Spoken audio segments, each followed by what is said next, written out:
As you know, West Windsor contained 6 municipalities. You all know how West Windsor was formed, and while I was mayor, I met with the mayor of Princeton Township many times, and when they give a little noise, I would tell them if it wasn't for West Windsor giving up some ground, you wouldn't even have an office, because up until 1797, I believe it's the correct date, West Windsor town line went right up to Nassau Street. And at that time, Windsor Township was called in, broke up into East Windsor and West Windsor, and pulled back to the canal. But I would think that the line really was the Stony Brook at that time, because the canal was built later, and if somebody would research and find out whether that line was moved back to the canal when it was built, it'd be very interesting to know. Up until 1940, Dutch Neck contained 35 houses. Very small community. And it's composed of basically, at that time, families who were connected with the farm or had retired and left the farm. And it was basically made up of families who have been in the township since before the Revolution. Many of those families' names are still there, such as the Conivers, the Flocks, the Reeves, Comans, the Rozels, and I believe Annabelle Hawk Jantz, if you know her. Her family was also one of the old families in the area. Up until 1917, West Windsor had 6 schools. One of them was in Dutch Neck. That school, the building is still there, being used as a residence at the present time. In 1917, before the Dutch Neck school was built, it was 4 rooms, and I had the pleasure of spending all my elementary years in there. While I was in school in Dutch Neck, I put on 2 rooms in the back. That made a big school. Dutch Neck was composed of a number of businesses in the 1900s, all the way up until the 30s. We had a blacksmith shop, which was located, well, we call it the alley, but it's now the extension of South Moon Road. And that was a gas station. We did gas there. He also, when cars came into vogue, he turned it into not only a blacksmith shop where you could shoe your horses and that type of thing, repair machinery, but he also repaired cars. We had a large plumbing and heating establishment in Dutch Neck, which was called Army Cook and Sons. He carried paint, hardware, all plumbing supplies, heating supplies, and installed good-made heating systems in the area. Had a wheel-and-right shop that was about out of business when I was a kid. That was across the street from Army Cook and Son. The building is not there anymore. In fact, where that was, a new house is just under construction. I believe they moved in this week. Right across the road from you, that's where that building was. Believe it or not, we had a barber shop. Jim McKenzie was a town barber, and he had a back room of his house. And I spent many an hour there waiting to get a haircut. For a short time, we had a butcher shop that welding Saley operated. And we had a general store. And in that general store, you not only buy groceries, but you could buy dry goods, hardware, most anything you would need, you could get there. Also had a post office and a building contractor in town. A building contractor was Bowers, Lou Bowers. Eventually became L.C. Bowers and Sons Incorporated, and I worked for that company for 37 years. But he lived and had his shop in the back next to the store, which you probably know at last as the dance studio. The post office moved around in Dutch Neck quite often. It originally was, when I first knew it, was in the parking yard of the church, in front of the education building. It was run by Mrs. Smallbone, and when they died, passed on, the church bought their property, which was the house and the outbuildings, and about 13 acres of ground. Now that house, when we sold the house, Les Reed bought the house and moved it down on Village Road West. There's three houses down on South Mill Road, which we used to refer as the alley. One came from the manse. The manse was a huge house, and they cut a portion of it off and moved it down, and that's the house that Mrs. Jansen lives in now. The other house, which is the double house down there, was a tavern that was up on the corner next to the old town hall, which is not there anymore. And I happened to run into and lived our summer home up in Scranton is next to a gentleman who used to know that tavern because his grandfather ran a rendering plant in Bordentown. They used to come out in West Windsor to pick up the dead animals. He'd come out with him, and he'd get in Dutch Neck. In cold weather, his grandfather would go in the tavern for something to drink. He had to sit out there with the horses. Now that tavern was moved down, and Hiram Cook built that house on the corner. The other house down there is the old Harv Applegate house, and the township bought the Applegate property and tore down his shop. We sold the house, and Charlie Applegate bought it, moved it down, and fixed it up. It was a very nice double house now. Dutch Neck had a water company at one time. If you don't, probably don't never realize it unless you lived in town and was on the water company. It had two big windmills out back of Hiram Cook's plumbing supply place, and they run the water company. And too many people flushed the toilet on the second floor and took a shower. There was no water going down the street. I think it was in the early 40s. They sent around notices stating after a certain period of time they were not going to supply water any longer because the pipes were so small and they were corroded and rusted, and their supply was diminishing in the wells. So people had to start drill their own wells.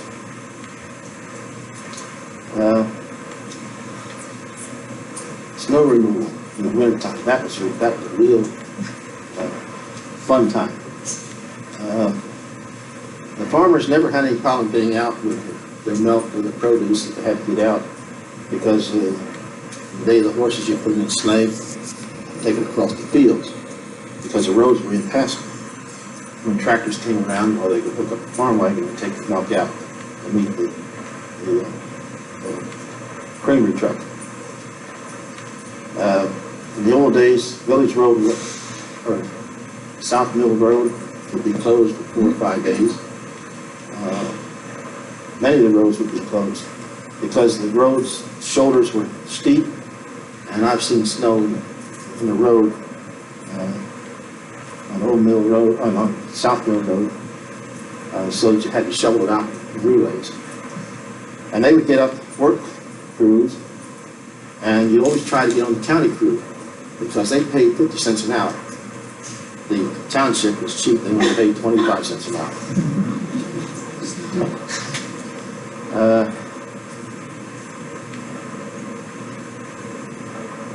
I would describe to you what some of the farms were like in the 1930s, and I'll describe perhaps what our farm was like. If any of you don't know, our farm was the first farm, well, it was a farm right across from Dutch Neck School. And I was always late because I used to wait till for the bell to ring before I run to the store. But we had 120 acres there. We also farmed the one for a number of years where the Edinburgh Estates is. Then we had another farm over in Robertsville, and for a number of years we farmed the farm along with it. It's now a part of the park, and one over in on the Heightstown Road. But the farm right in Dutch Neck, we had a herd of cows there of about 35 cows. We raised hay, all types of grain,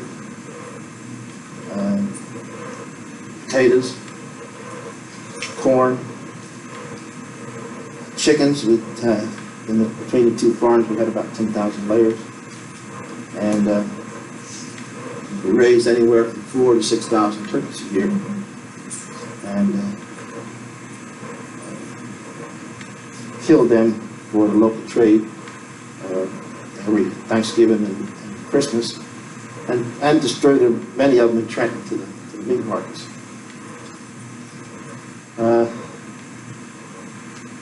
Things have changed a lot since I knew West Windsor in the 30s, early 40s. Betty taught school, and up until about 15, 18 years ago, we never had we had a key locked at the house, but we never locked the house unless we were going to go away for a week. And Betty would call up the grocery store in town, give him an order, and he would deliver during the day. When we come back, the meat would be in the meat tray, the butter would be in the freezer, or the refrigerator, any frozen food would be in the freezer. The rest of the stuff would be on the counter. I don't think you could do that today. I think that's about all I can say. I would be happy to answer any questions you might have about Dutch Neck that I haven't covered. Yes? Originally, when you started out, you said something about a one-room or two-room schoolhouse. You first started. Where is that? No, I started in the Dutch Neck School. Okay, where was that in the existing building? No, that's a brand new building. Where was he? It's down on Village Road West. Deborah Walton's house. Yeah. How far down is that? It's about 6 houses from the cemetery on the right-hand side, going out, and 5 houses across the road from you. Somewhere near where Coleman lives? It backs up right up to the graveyard. It's before you get to Coleman. I just counted, I told you it was 35 houses in 1940. I think my house was, the first house was built after the war. And right after that, there was a number of houses built. In Dutch Neck proper, there's about 17 additional houses we built. And we consider the community at that time the farms right adjacent to Dutch Neck and the houses right in Dutch Neck. So there would have been the old Walton farmhouse, the Reed farmhouse, where Charlie Holman now is now, that's the old Wycliffe farm, Gordon Timber farm, that was, and my father's farm. Yes? You mentioned, Malcolm, 6 schools at West Windsor. Do you remember where the other ones were?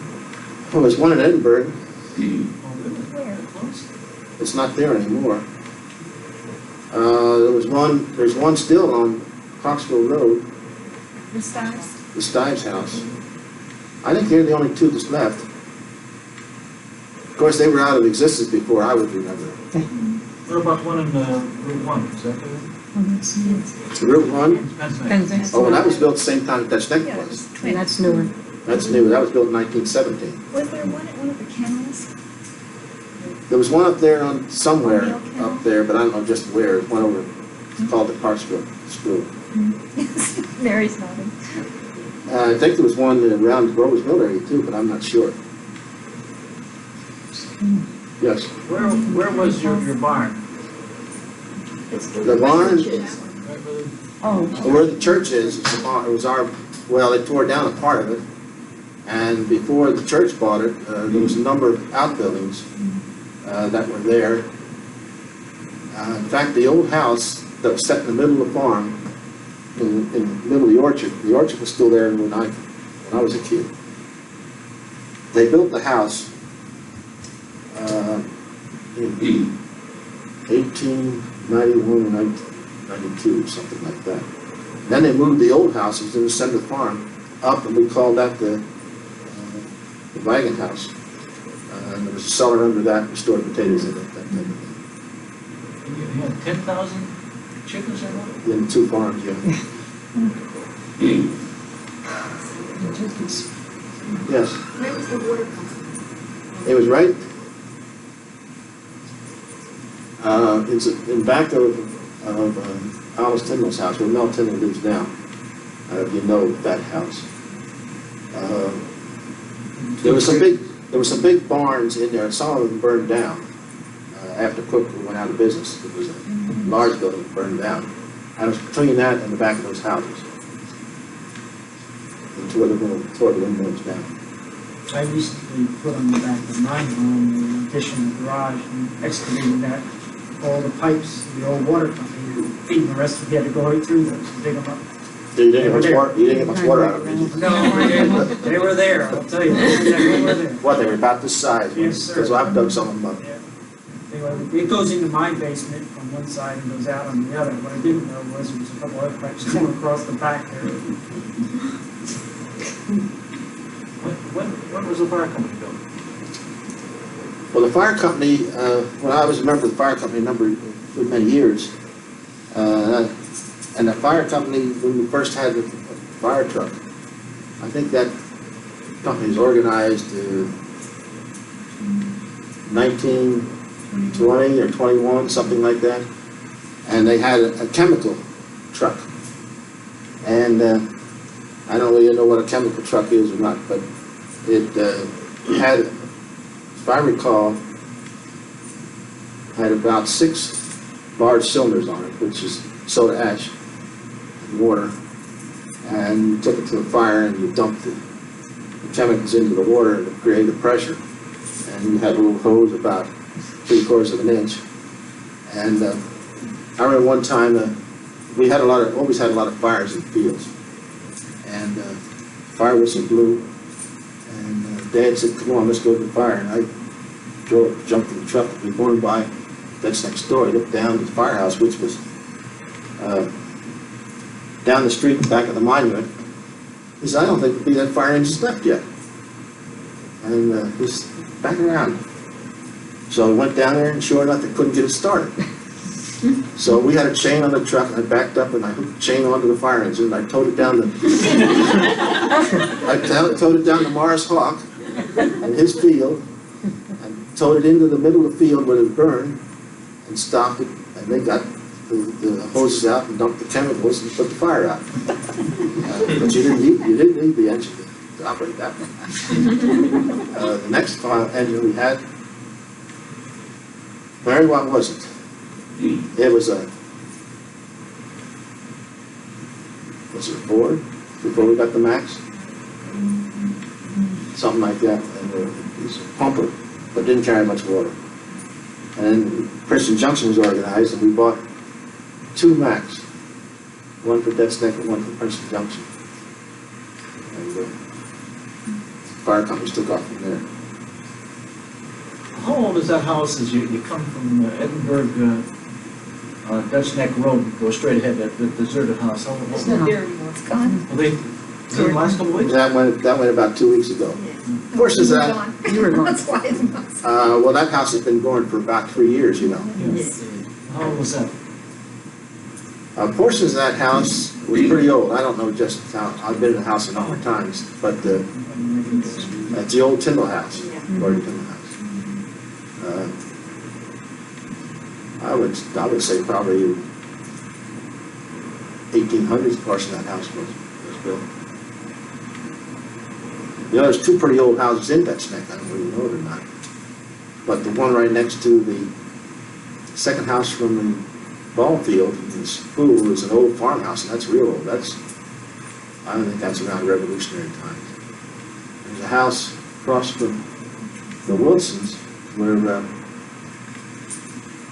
Gillum, not Gillum. Yeah. A portion of that house is pre-revolutionary. I understand. I've not been in the house, but just in the living room. I understand the dining room is an old house. The old house, they just built right around it. You know any more about that? That's what I've been told. This is Lean's house? Lean Gillum's, yes. What about the cemetery, Malcolm? Any historical things about that? Or? Well, there's some old stones out there, 1700s. Some of you, a lot of them you can't read anymore. I suppose if you took rubbings, you might be able to bring up the dates, but there's a lot of the old families of West Windsor are buried there. I think the one in Penn's Neck Cemetery. You know, there's an old one up. The oldest one is up on the Jewel Farm up in Penn's Neck. Was that in Washington Road? Yeah. That's owned by the university. Yeah, still. Is anybody maintaining this? No, No. Not really, I don't think. I was in there a couple months back. They cleared it up for the bicentennial, those Boy Scouts did. It's overgrown again, and the field hands go in there when they're working on the orchard for the university, going into those lunches and everything, they trash and it's a mess. What, now, wasn't there talking about when they added on to the Dutch next door, they found some old graves? I understand that when they added the two of the rooms, there was some graves. There was some bones there. And, I don't know whether the story was that they were Indian burial there. I don't know. If that happened today, it'd take about 4 years to put a school built.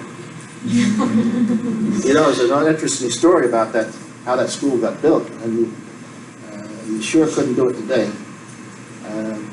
This being a farm community, very conservative, they didn't want to spend any money. And they thought the one-room schools was good enough. So the school board put it up for a bond issue. Morris Hawk was secretary of the board. It was turned down, he told me 3 times. So they waited a while. Morris went to the school board and said, I think we can cut so many $1,000s out of this construction program. He said it's just right after the war, and things are bad and they need the work. I think we would do it. So they went for a bond issue by X $1,000 less. They got schools about up, and people started coming around and take a look at it, and started asking where this was and that was. And they asked where the toilets were.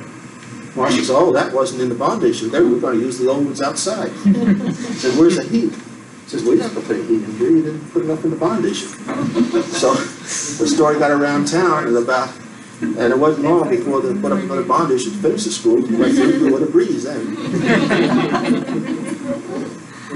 This was after the First World War? Yeah, 1917. Malcolm, what about some amusing incidents you had when you were mayor? Oh, right.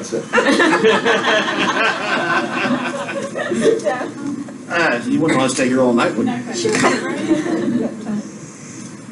Well, I really don't know. The way to get a crowd That took part right in Dutch Neck. in Dutch Neck, the old town hall, right. Second floor? First floor. Then we bought, when the church built that education building 20 years ago, the town decided to buy the library building for the police to use. We put a court over there because we were so crowded in that old building. Boy, I took a lot of heat to buy it. We bought that. I think we paid something like $25,000 for the building in the ground. And we fixed it up spent $2,000 or $3,000 for court. And the police went in there. No, the police didn't go in. They stayed in the old building with the court, and the violations went over. Then we leased the other portion of the building to the county. How long was the county in their library? 15, 18 years, something like that. So we got our money boy, they got our money back. Because the county wasn't providing very good service with those bookmobiles, and they put a full service library up there. But if you really wanted to get something started in those days, you wanted to propose a dog ordinance. That got everybody. Dog ordinance. And like a leash law? Leash law, yeah. We had a crowd up there one time, and I wanted to have a leash law for cats. Oh, I remember that, yeah. Yes.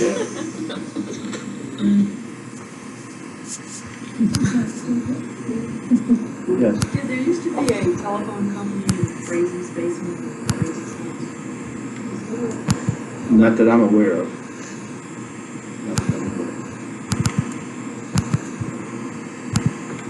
We have some old postcards that show Village Road as being called Lawrence Road or Lawrenceville Road, and South Station and South Mill Road being called Princeton Road or something like that. When were the names changed? You know why? The names were changed, and it was adopted the master plan. I think it was adopted the first master plan. There was a study made of what we should name the road, because there was a confusion between other townships that had similar roads. And I think it was when we adopted the first master plan.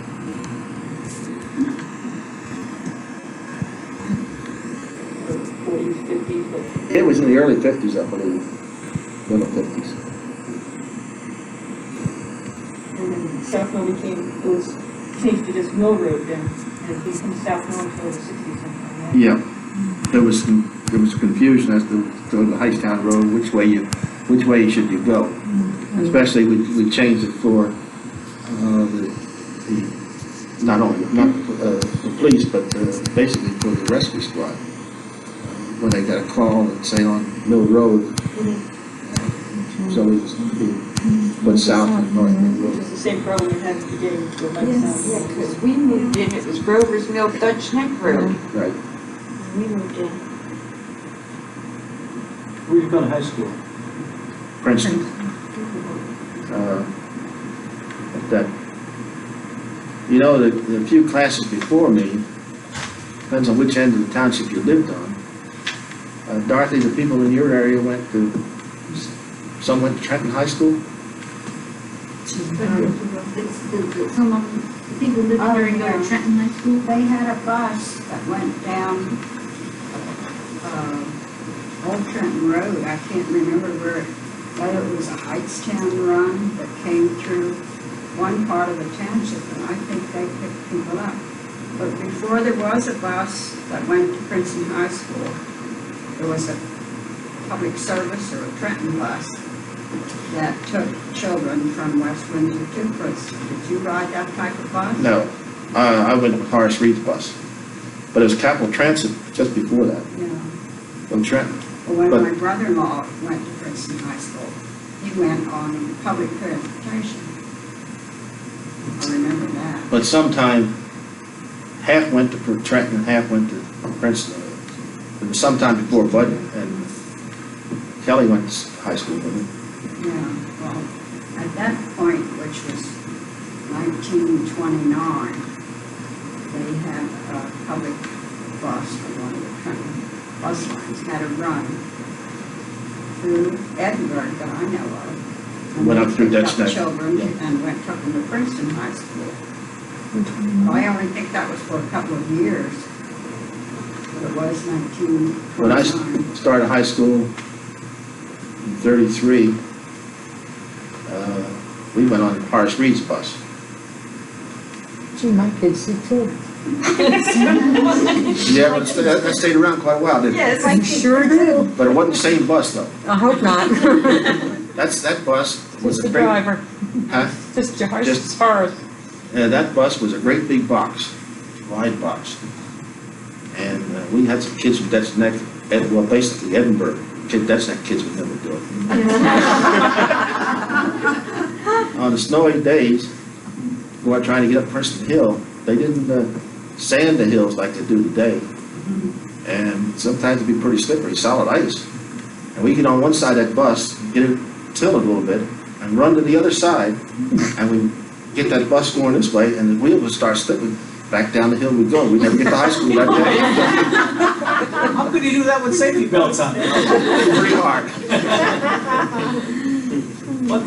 Was there ever any hotel or boarding house or anything in this? The tavern. The tavern had rooms. Edinburgh. The Edinburgh, oh, No, the tavern in Dutch Neck. Dutch Neck. Where was that? Right up in the corner, you know where the monument is? It was diagonally across the street from the church. There was a tavern. And that building is down South Mill Road now. They moved it. And then built that house on the corner. It's two-family house down there now. And that had sleeping rooms. It's originally called the Widow Burton's Tavern. Right.